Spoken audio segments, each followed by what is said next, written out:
आज macro economics start करेंगे अपना। ठीक है, चैप्टर नंबर 5 से स्टार्ट करेंगे। इजी चैप्टर है सबसे तो, और छोटा चैप्टर है।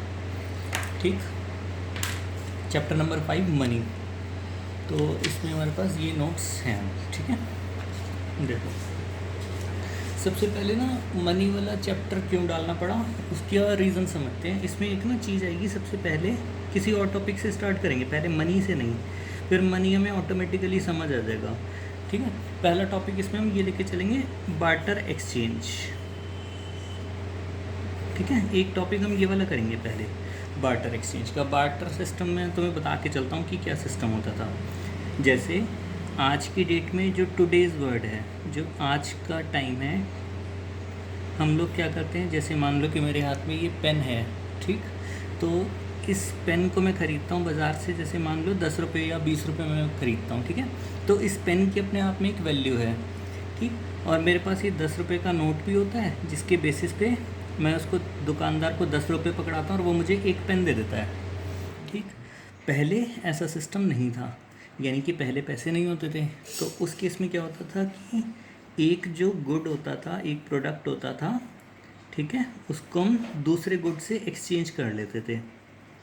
ठीक है, ये एक्सचेंज सिस्टम चलता था कि एक चीज़ लो और दूसरी चीज़ दो बिना बिना पैसे के। ठीक, जैसे मान लो कि ये एक कैलकुलेटर है, तो मैंने क्या किया कि मुझे एक कैलकुलेटर ख़रीदना है और इस दूसरे पर्सन को, ठीक है, जैसे मान लो कि ये ए पर्सन है और ये बी पर्सन है। ठीक, इसके पास कैलकुलेटर है, इसको पेन ख़रीदना है, और ये बी पर्सन है, इसके पास पेन है, इसको कैलकुलेटर ख़रीदना है। तो ये लोग क्या करते थे, आपस में एक्सचेंज कर लेते थे चीज़ें। ये इसको कैलकुलेटर दे देता था और ये इसको पेन दे देता था। तो ये जो सिस्टम होता था, ये हमारा बार्टर एक्सचेंज सिस्टम है। ठीक, बार्टर एक्सचेंज मतलब चीज़ों को आपस में बदल लेना। क्वेश्चन नंबर सेकेंड, फर्स्ट बाद में करेंगे, पहले question number second. Barter system of exchange is the system in which, जहाँ पर commodities are exchange for commodities, यानी कि एक प्रोडक्ट को, एक चीज़ को दूसरी चीज़ से बदल लेते हैं। This is also called commodity for commodity exchange economy या सीसी इकोनॉमी। सीसी मतलब commodity, commodity for commodity exchange. ठीक है, तो ये हमारा बार्टर सिस्टम था। हमारा क्वेश्चन नंबर सेकंड कंप्लीट होगा इससे। ठीक है, कि एक कमोडिटी को दूसरी कमोडिटी से ख़रीद लेना या बदल लेना, एक्सचेंज कर लेना। ठीक, अब इसमें क्या क्या नुकसान क्या थे सबसे पहले। ठीक, क्वेश्चन नंबर थर्ड में देखो, drawbacks of barter system of exchange. पहला point, it requires double coincidence of wants which is hard to find, यानी कि वही पॉइंट आ गया, एक कैलकुलेटर और एक पेन। ठीक, तो इसमें जो ए पर्सन था जिसके पास कैलकुलेटर था, उसको सिर्फ पेन चाहिए, और जिसके पास पेन था उसको सिर्फ कैलकुलेटर चाहिए। तो ऐसे दो लोग ढूंढना बहुत मुश्किल है, कि आसानी से नहीं मिलेंगे कि जिनको यही दोनों चीज़ें आपस में बदलनी हों। तो it is very hard to find. ठीक, तो इसमें double coincidence of wants, coincidence होता है ना, कोइंसिडेंस मतलब एक तरह से जैसे कि बिल्कुल वहीं पर टकरा जाना। ठीक है, कि दो चीज़ें जिनको चाहिए वो पर्सन एकदम मिल गए, ऐसा बहुत कम, रेयर पॉसिबिलिटी होती थी। It requires double coincidence of wants which is hard to find. Double coincidence of wants was the main problem under barter system, और सबसे बड़ी जो प्रॉब्लम थी वो थी ही यही। It is a main requirement in this system that two persons must be ready to exchange the goods of one another, कि दो लोग एक दूसरे के गुड्स एक्सचेंज करना चाहते थे। लेकिन ये बहुत ही कम चांस में होता था, ये मैं आपको कह रहा था कि बहुत ही रेयरली होता था। ठीक है, therefore very little exchange can take place. ठीक है, इस वजह से ही क्या होता था कि एक्सचेंज होते थे बट बहुत कम होते थे। अच्छा, दूसरी प्रॉब्लम क्या थी अब, it lacks a common unit of exchange, यानी कि अब कोई यूनिट नहीं थी। Under barter system there is absence of a common unit. The value of different goods and services can not be measured in term of common unit, यानी कि मैं ये नहीं बता सकता था कि इस कैलकुलेटर की जगह कितने पेन आ जाएंगे। जैसे एक एग्जांपल लेके चलते हैं, मान लो एक कैलकुलेटर की कॉस्ट 70 रुपीज़ है। ठीक है, इस वाले कैलकुलेटर की, और इस वाले पेन की कॉस्ट है मान लो 10 रुपये। ठीक, तो मैंने कहा कि अगर ए पर्सन कैलकुलेटर देगा और बी पर्सन पेन देगा, तो बी पर्सन को कितने पेन देने पड़ेंगे कि वैल्यू बराबर हो जाए, क्योंकि ये तो 70 वाली चीज़ देगा और इधर से ये 10 रुपये वाली चीज़ इधर देगा। तो क्या होगा, इसको 7 पेन देने पड़ेंगे। ठीक है, 7 पेन्स। तो ऐसी कोई यूनिट का तरीका नहीं था। देखो यहाँ पे मैंने कैसे मेजर किया इसको, रुपीज़ की टर्म्स में, ठीक है, क्योंकि मेरे पास एक वैल्यू है इसकी, इसकी 10 रुपये वैल्यू है, इसकी 70 रुपये वैल्यू है। लेकिन जब पहले रुपीज़ ही नहीं थे, जब पैसे ही नहीं थे, तो मैं किस बेसिस पे कहूँ कि किसकी वैल्यू कितनी है? तो वो जो यूनिट थी वो यूनिट मिसिंग थी। Under barter system, there is absence of a common unit. The value of different goods and services cannot be measured in terms of common unit. For example, if a person wants to sell clothes and want bread, then for each commodity there was no exchange rate. उसका rate नहीं था, ना मुझे कपड़ों का rate पता था और ना मुझे ब्रेड का रेट पता था पहले, ठीक है। ये सब तब की बात करें जब पैसा नहीं था। तीसरी चीज़, it lacks the system of future payment और डेफर्ड पेमेंट। डेफर्ड को ही फ्यूचर पेमेंट बोलते हैं, मतलब जो हमने बाद में देनी होती है। It is very difficult under barter system to make future payment. जैसे लोन बेसिस चलता है ना आजकल की, पैसे बाद में दे देना, वो वाला सिस्टम उस टाइम पे बहुत मुश्किल था। If a person has to repay the loan और commodity, then he must check the quality of commodity, ठीक है। जैसे मान लो कि यही चीज़ लेकर चलते हैं, कैलकुलेटर और पेन, इस पर्सन ने इसे कैलकुलेटर दे दिए, और अब ये जो पर्सन इसे पेन देगा अभी नहीं देगा, वो 1 साल बाद देगा, ठीक। अब बताओ कितना मुश्किल है कि एक तो सबसे पहले ये नहीं पता चल रहा कि 7 पेन देने हैं, ठीक, और फिर उसके बाद फ्यूचर डेट पे देने हैं, क्या पता इसका रेट चेंज हो गया हो। जैसे आज की डेट में तो हम कह सकते हैं ना कि आज ये 10 रुपये का है, कल को 15 का हो जाएगा, तो वो बेसिस हम कह सकते हैं। लेकिन जब इसके कोई रेट ही नहीं थे तो फ्यूचर की बात तो करनी बहुत ही मुश्किल हो जाती थी, ठीक है। तो उस केस में क्या होता था कि then he must check the quality of commodity, तो उस टाइम पे फ्यूचर में क्वालिटी भी चेक करनी होती थी। Even value of commodity may increase और decrease during the duration of the contract. जो ये कॉन्ट्रैक्ट हुआ कि 1 साल बाद पैसे दे देना, तो हो सकता है कि उसके रेट भी चेंज हो गए, इंक्रीज या डिक्रीज, ठीक है। अच्छा, उसके बाद it lacks storage and transfer of value.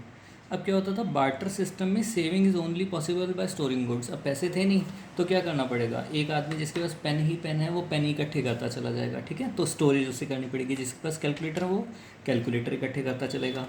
He has to do so by holding large stock of commodities to be exchange for other goods later. जो एक्सचेंज तो बाद में होगा, लेकिन उसको स्टॉक अभी से होल्ड करके रखना पड़ेगा काफ़ी सारा।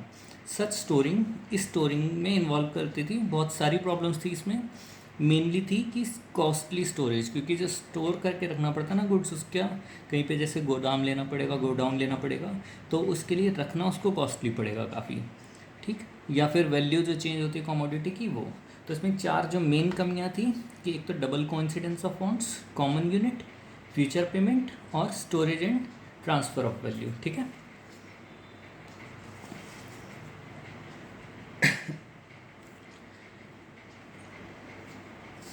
चलो, ये वाला क्वेश्चन हमारा कंप्लीट हो गया, question number 3।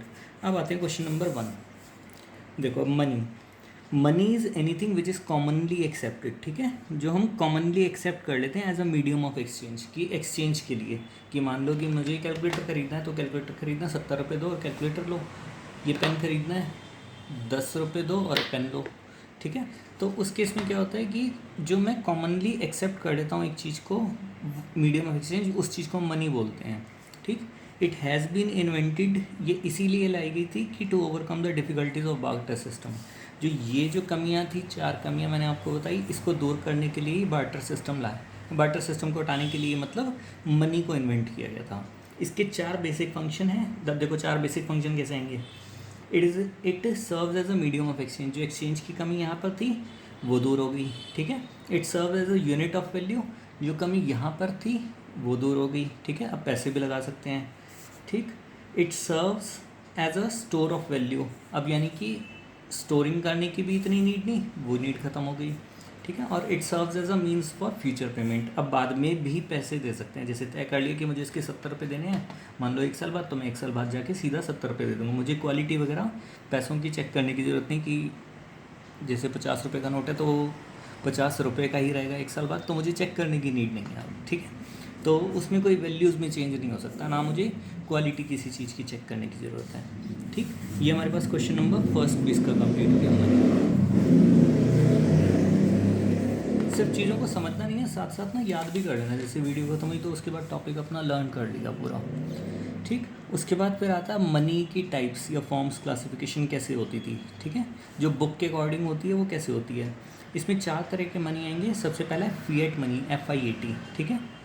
Fiat money is that money which is issued by order या अथॉरिटी ऑफ गवर्नमेंट। वो चीज़ जो गवर्नमेंट इशू करती है उस चीज़ को हम फिएट मनी बोलते हैं। जैसे तुम्हारे पास पैसे होते हैं, किस फॉर्म में होते हैं, या तो नोट होते हैं या सिक्के होते हैं, नोट्स एंड कॉइन्स, ठीक है, नोट्स एंड कॉइन्स।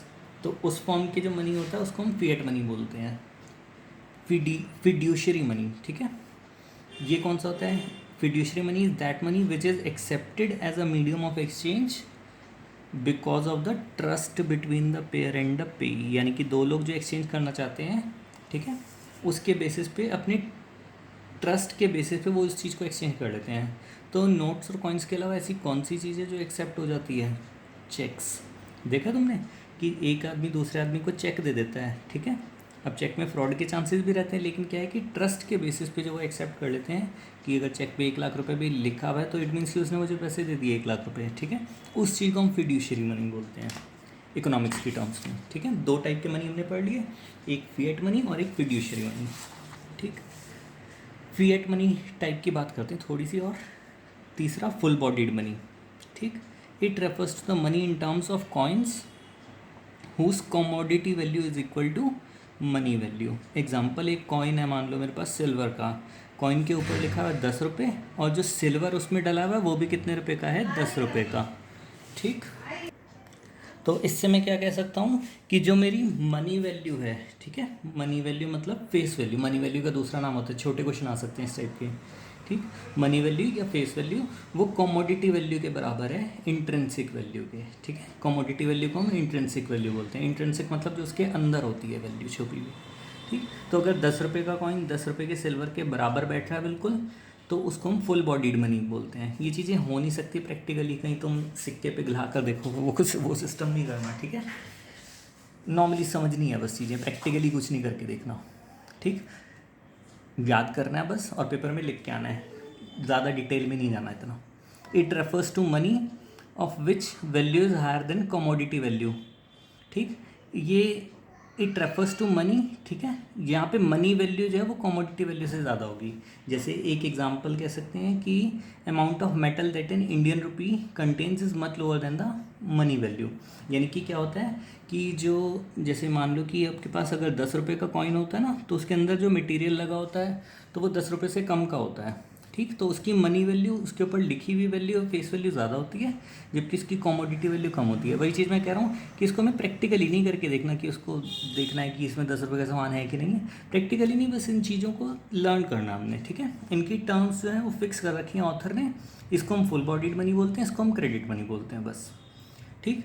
तो मनी वैल्यू जब कमोडिटी वैल्यू के बराबर है तो फुल बॉडीड मनी, और मनी वैल्यू जब कमोडिटी वैल्यू से ज़्यादा है तो क्रेडिट मनी, ठीक। ये हमारी टर्म्स हो जाएंगी यहाँ पर कंप्लीट, ठीक है। फिर इसके बाद हमारे 3 क्वेश्चंस रह जाएंगे इस चैप्टर के और वो ख़त्म हो जाएगा बस चैप्टर पूरा, ठीक। बाकी फिर हम नेक्स्ट वीडियो में कंप्लीट करेंगे इसको। यहाँ तक के टॉपिक्स अपने लर्न कर लेना पूरे।